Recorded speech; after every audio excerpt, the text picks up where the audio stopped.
Ayer en la noche vencía el plazo para presentar indicaciones en la Comisión de Artículos Transitorios. ¿Cómo va a ser estas bajadas? ¿Cómo se está discutiendo esto en las distintas comisiones? ¿Cómo avanza también el trabajo en armonización? Vamos a estar conversando de todos un poco junto a la convencional de Revolución Democrática, Amaya Alves. ¿Cómo está? Muy buenos días. Hola, muy buenos días, Bárbara. Bien, gracias.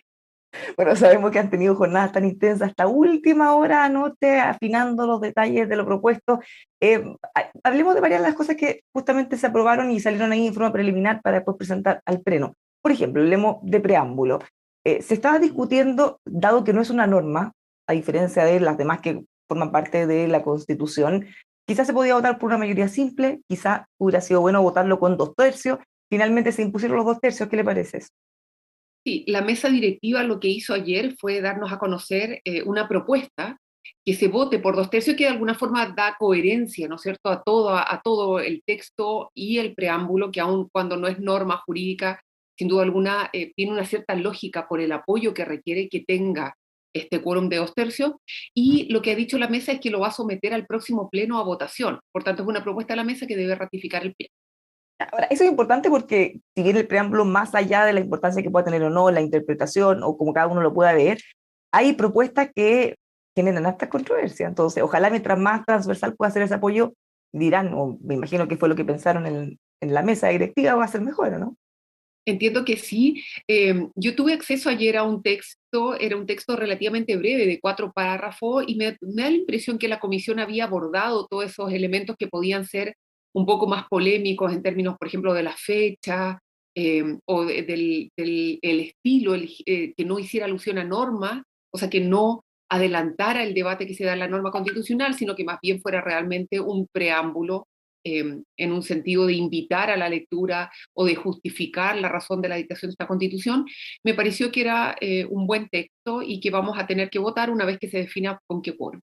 Ese texto es como un refundido de todas las propuestas que se habían aprobado o preaprobado antes, porque habíamos visto varias que eran Sí, yo distintas. entiendo que finalmente quedaron 3 y que la comisión, integrada por 15 convencionales, hizo un esfuerzo para extractar de esas 3 propuestas que quedaron, por así denominadas, las finalistas, aquello que representara de mejor manera el proceso y que fue votada en la comisión respectiva.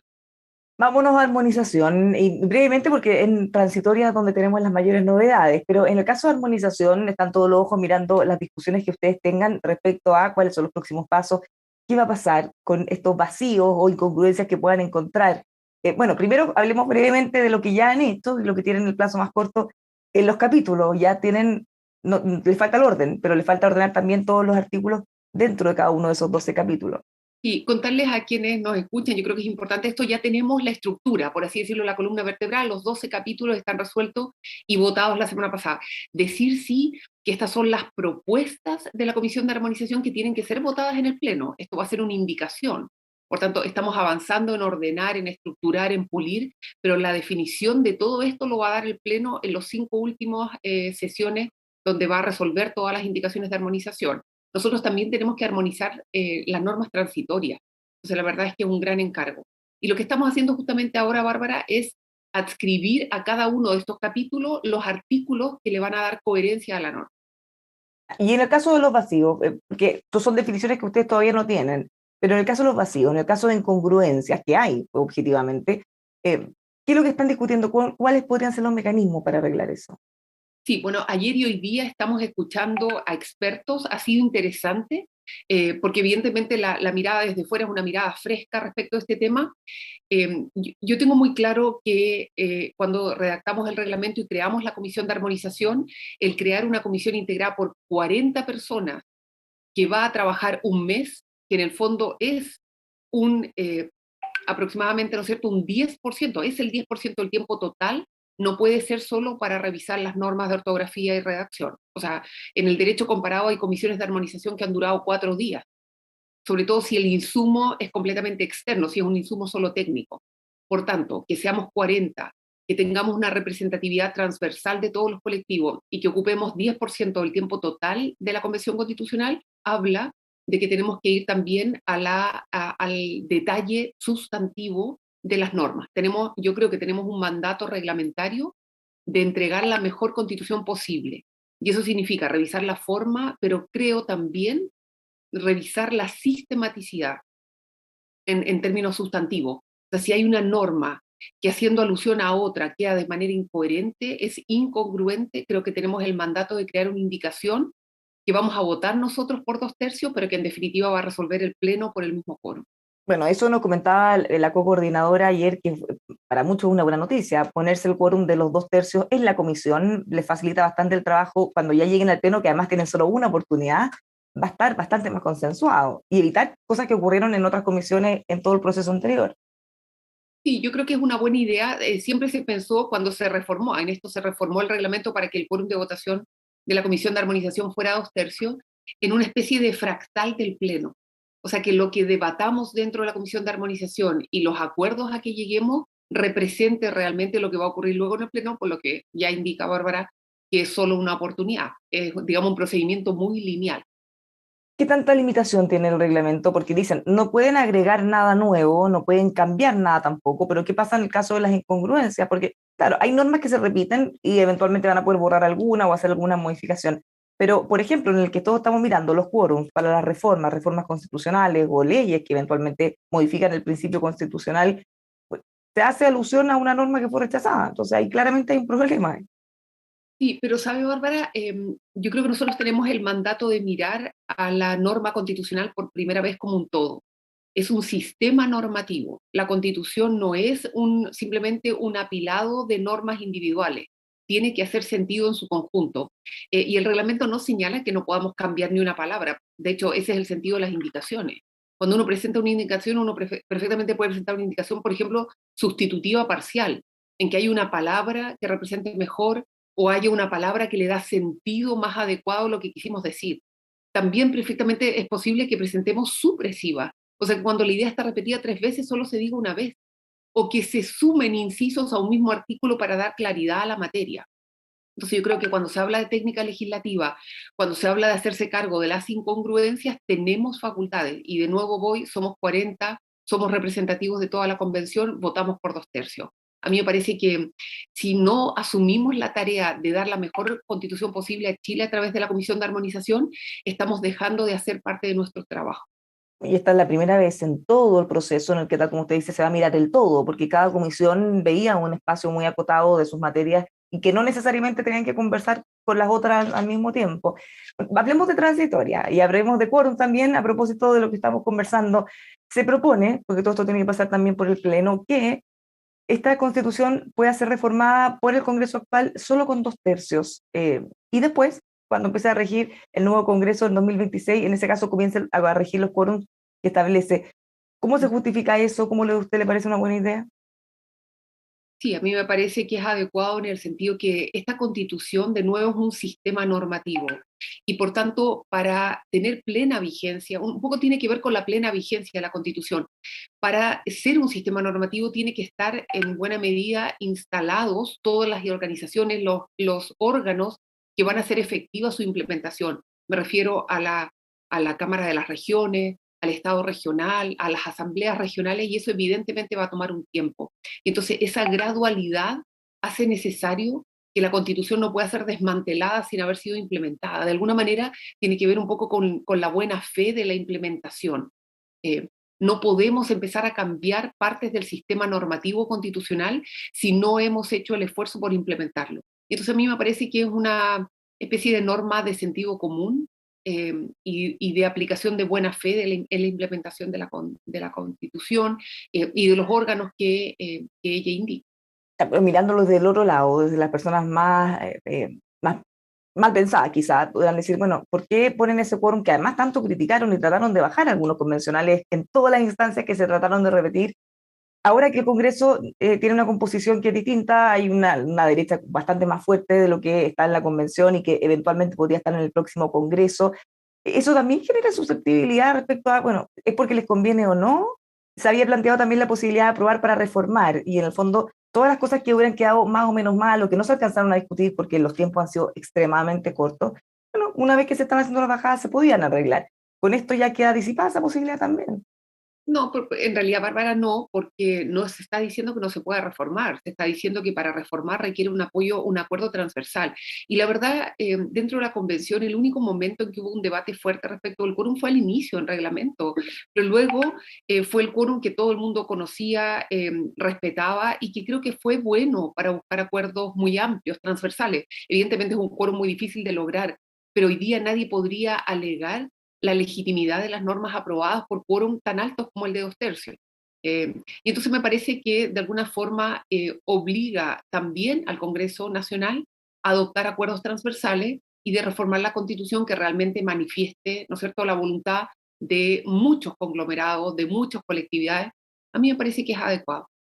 Otra discusión que se estaba dando con mucha fuerza era respecto a la posibilidad de utilizar o no la posibilidad que el presidente terminara legislando vía decretos aquellas materias en que el Congreso se demorara mucho o no avanzara. ¿Qué pasó con eso? Yo estuve mirando y no vi esa posibilidad de los decretos con fuerza de ley. Quedó totalmente eliminado. De hecho, se propone Y, también que convoquen a una comisión para que puedan acelerar la tramitación de todos los procesos y fiscalizar que realmente se está haciendo. bueno, los decretos con fuerza de ley son mecanismos normativos que existen en Chile desde hace más de un siglo. O sea, eso es importante decirlo, aquí no estamos innovando.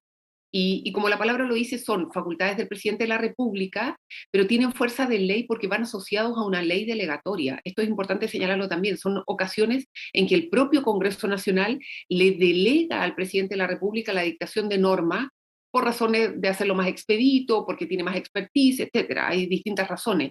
Y siempre tiene que haber una ley delegatoria. En la actual Constitución incluso se señala que solo por un plazo, es por el plazo de un año. Entonces, evidentemente estamos en el ámbito del derecho constitucional chileno. Aquí no hay una inmensa novedad. La diferencia que me pareció interesante, pero que no quedó finalmente en las transitorias, seguramente hubo ahí digamos, una noción política de por qué no quedó, era esta idea de establecer un plazo, y si en el plazo dado no se cumplía el encargo al Congreso Nacional, pudiera el Poder Ejecutivo asumirlo a través de decretos con fuerza de ley, pero que de todas maneras va a requerir una ley delegatoria. Dado que es parte de, podríamos decir, la geografía normativa constitucional, no es necesario ponerlo en una ley, digamos, transitoria. Eso es parte de las facultades que tiene el Congreso de entregarle delegación de potestad legislativa al presidente de la República.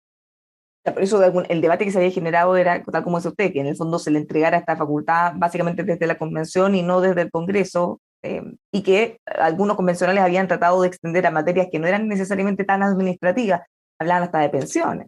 Todo eso quedó fuera entonces, para que Claro, vayamos y clarificando los temas. sí, eso quedó fuera y yo creo que es bueno porque significa que la Comisión de Transitorias estaba atenta al debate público en este punto, eh, y que no fue necesario porque efectivamente esto está dentro de las facultades que tiene el Congreso de delegar potestad legislativa al presidente de la República. Por tanto, no era necesario ponerlo como una norma específica ni tampoco establecer materias específicas. Me parece que es una decisión correcta porque generó ruido y entonces significa que hay receptividad del debate público. Seguimos. Regionalización, todas las bajadas, ¿cómo va a ser esa transición de lo que tenemos actualmente como municipalidades, gobernaciones, a las comunas autónomas, a los territorios? ¿Qué cosas que son los temas que usted más maneja también? ¿Cómo se van a hacer esas bajadas, esa transición? Sí, bueno, el Estado regional va a regir in actum, o sea, desde que se apruebe la Constitución, esperamos el 4 de septiembre, entonces se va a promulgar, publicar, y entonces rige esta nueva forma jurídica de Estado que le entrega mayores atribuciones a las regiones, a las provincias, a las comunas. Pero ojo que evidentemente esto va a ser gradual. Por ejemplo, buena parte espero que se refleje en la próxima ley de presupuesto general de la Nación.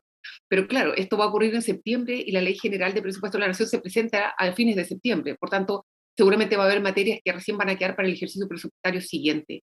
Luego, la estructura es la misma, lo que ocurre es que va a tener mayores atribuciones y entonces lo más probable es que tenga que haber un ejercicio de traspaso de funciones. Lo dijimos expresamente en el texto que el traspaso de funciones tenía que ir acompañado de los medios económicos y del personal. Y entonces seguramente va a haber este periodo de transición en que se van a ir entregando competencias, recursos y personal a las regiones, a los gobiernos regionales, a las comunas, a los alcaldes, a los consejos municipales. Y ahí hay un par de instituciones que no significan, podríamos denominar, mayor grasa para el Estado. Por ejemplo, el Consejo de Gobernaciones. la reunión conjunta de todos los gobernadores como un órgano asesor del Poder Ejecutivo es algo que entiendo hay una transitoria muy breve, porque es algo que el presidente de la República podría llamar al día siguiente. Pero va a ser importante escuchar la voz de los territorios a través de los gobernadores regionales. Después hay un consejo de alcaldes. Eso también es perfectamente posible realizarlo sin nueva institucionalidad, sin esperar mucho tiempo. Espero que ello ocurra. Que todos los senadores terminen su periodo en 2026, independiente de cuándo hayan sido elegidos, eso también lo proponen, va a pasar al Pleno. Básicamente todas las autoridades, en realidad. Lo que pasa es que normalmente hay algunas, como el presidente, los diputados, terminaban su periodo el 2026. Claro. Claro, lo que pasa es que ahí había una dicotomía entre hacer una regla especial por un mandato más extenso, como es el caso de los senadores, o intentar buscar un punto intermedio, porque recordemos que al 2026 la mitad de los senadores va a haber cumplido su mandato, ¿no? Entonces, o buscar un punto intermedio en que la inmensa mayoría de las autoridades cumplía el mandato y se podía dar inicio, podríamos denominar a esta nueva era en materia de representantes políticos. A mí me parece que lo que se buscó, una especie de norma de término medio, eh, en términos de porcentuales, me parece que cerca del 80% de las autoridades terminan ahí su mandato, y no es un plazo inmediato, igual es un tiempo razonable para ir adecuando la normativa y para, en el fondo, dar como por instaurado esta nueva era constitucional. Derechos de agua se van a transformar en autorizaciones de uso, tal como establece la nueva institucionalidad. En el caso de todas las personas, normalmente los agricultores, todos quienes tengan derechos de agua actualmente, se van a tener que regularizar, tramitar una autorización nuevamente en 5 años, pero en el caso de los pueblos originarios no, para ellos va a ser automático. ¿Por qué se hace esa distinción? ¿Cree que le pueden traer o hacer un poco de ruido también? Y lo que ocurre es que los derechos de agua tienen una perspectiva un tanto distinta a lo que tiene la actual constitución, que entregaba estos derechos de aprovechamiento que luego podían ser vendidos, ¿no? Que se transformaba en una especie de mercancía y por eso la única norma de agua en la actual constitución hace alusión a la propiedad sobre esa agua. Eso cambia porque el agua se considera un bien natural común e inapropiable. Por tanto, lo que se entrega es un permiso de uso. Y luego también está el derecho humano al agua y al saneamiento, que tiene la jerarquía más alta. Se tiene que asegurar el agua para la subsistencia y ojo que respecto a los pueblos originarios son los usos que se denominan ancestrales. O sea, no está pensada en el agua para uso agrícola, está pensada en el uso ancestral del agua, que tiene muchas veces una función ritual, una función cultural, y que por lo demás en Chile está muy poco reconocido y otorgado. Por tanto, seguramente los pueblos originarios van a tener que por primera vez solicitar ese reconocimiento del uso ancestral del agua. Yo espero que esta norma se vea asociada a la creación de la Agencia Nacional del Agua, que va a tener una función primordial en mantener información fidedigna, no solo de las autorizaciones de uso que se entregan, para todos los usos. Ojo, que el agua es importante para la minería, el agua es importante para la agricultura, el agua es importante para la subsistencia, para los usos ancestrales y para el derecho humano al agua y al saneamiento. Para todos esos usos, que haya información muy clara de las autorizaciones que se entreguen. Pero en Chile también necesitamos, Bárbara, conocer cuánta agua hay. O sea, el caudal de los ríos, el caudal de las fuentes continentales en Chile, no tenemos información fidedigna. Y eso hace muy difícil adoptar políticas públicas adecuadas. Tenemos más derechos entregados que agua disponible, lamentablemente. Otro tema ya muy cortito porque nos queda muy poco tiempo. Constituyentes de Vamos por Chile están pidiendo que se excluyan del debate de las normas transitorias 155 indicaciones, porque dicen que no corresponden, son inadmisibles, son temas que no tienen que ver con transición, sino que buscan reponer cosas que ya se rechazaron. Más allá de si son 145 o las que sea, ¿cuál cree que debería ser el procedimiento si es que hay normas que efectivamente buscan reponer cosas que fueron rechazadas en el Pleno y que no tienen que ver con transición, sino con incorporar nuevos contenidos? Sí, ¿Serían votar y rechazar o serían excluir ni siquiera votarlas? Bárbara, la verdad no lo sé. Esto no es que yo esté mal informada, esto culminó ayer a las 12 de la noche, o sea, recién hace un par de horas fueron presentadas las indicaciones. No sé a cuáles se refieren Chile Vamos o Vamos por Chile, pero mi impresión hasta ahora es que ellos han hecho muchas cosas para obstaculizar el debate y el proceso. No quiero prejuzgar, voy a necesitar revisarlas para saber exactamente a qué se refiere. Pero independiente de las que sean como principio, porque por ejemplo había una que había anunciado el convencional Barraza que buscaba reponer la nacionalización o la explotación minera por parte de empresas estatales. Puede ser esa, puede ser cualquier otra en abstracto. Si es que eventualmente hay alguna norma que es de contenido y no de transición, ¿Cree que debería excluirse o votarse igual? Lo que pasa, Bárbara, que está también en disputa cuál es el rol de las normas transitorias. El rol de las normas transitorias, eh, digamos, la inmensa mayoría de los casos es justamente establecer un régimen jurídico para ir de la norma actual a donde queremos llegar. Pero también en algunos casos se han utilizado las normas transitorias para reconocer un problema político. Mi impresión es que eso estaba limitado, no lo sé, tendría que revisarla. No creo que podamos hacer lo que hicimos en el debate en el Pleno respecto al texto principal y utilizarlo como un subterfugio para las transitorias. Pero la verdad es que no me atrevo a prejuzgar porque tendría que revisarlas en detalle. Y una última cosa, a propósito de contenido, eso sí, hoy escriben una columna ex autoridades, Gali y Urquiza, respecto a los temas de seguridad. Ellos hablan de una constitución de inseguridad, y le pregunto esto en realidad por los temas que están marcando la agenda en los últimos días.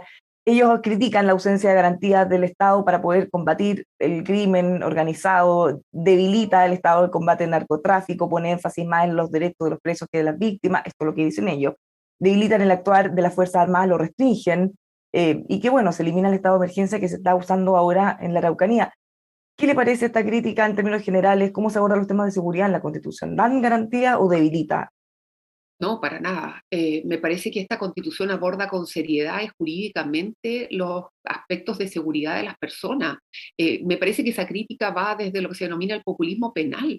O sea, la sanción penal tiene que ser siempre la última opción. Y lo que deberíamos hacer en profundidad, y creo que esta constitución lo aborda, son las causas de ese problema. ¿Dónde están las causas profundas de esa crisis, de esa violencia? Y en buena medida, no lo sé, tendrá que ver con una sociedad inequitativa, con unas asimetrías de poder, con falta de oportunidades, con falta de abordaje del problema del despojo territorial de los pueblos originarios, con un modelo de desarrollo que no fue consultado. O sea, son múltiples, es multicausal, pero me parece que esta constitución en distintas normas aborda buena parte de esas demandas, buena parte de esos problemas, y por lo demás establece facultad, establece a las policías, establece a las Fuerzas Armadas, establece la situación de excepción constitucional, le da facultades al presidente de la República para tomar medidas extraordinarias. Así que no solamente me parece una crítica muy injusta, sino que además un poquito fundada en el desconocimiento de la norma constitucional. No es la primera vez, Bárbara. O sea, muchas veces la gente critica y uno le pregunta, pero dime exactamente dónde dice eso, y la persona no tiene ninguna idea del texto. Entonces, criticar sin examinar y sin reflexionar, me parece que simplemente va en la línea lo que hemos llamado noticias falsas o fake news. Pero el estado de emergencia, tal como se está utilizando ahora, objetivamente no está en la próxima Constitución. No Sí, pero hay existiría una esa serie, herramienta. ya, pero hay una serie de garantías, hay derechos fundamentales mucho más precisos respecto de la integridad personal, hay normas que le entregan al presidente la facultad. Lo que pasa es que no hemos, me parece que hacemos un esfuerzo real como sociedad por abordar las causas de esa crisis, por entregar atribuciones. Por ejemplo, hay unos defensores que no están en ningún otro lado. Las personas van a tener mucho más acceso a la justicia para buscar a los responsables de esa violencia, que por supuesto que no podemos justificar y que no queremos para nuestro país. Muchísimas gracias, Maya, por haber conversado con nosotros. Les quedan semanas muy intensas todavía, así que vamos a estar muy atentos a lo que sigan avanzando. Que estén muy bien y los llamo a informarse y ojalá a concienzudamente debatir estos contenidos. Muchas gracias. Para eso justamente los abordamos acá en lo más seguido posible. Muchas gracias, Maya, buen día. Los dejamos todos invitados a seguir informándose con nosotros acá en emol.com.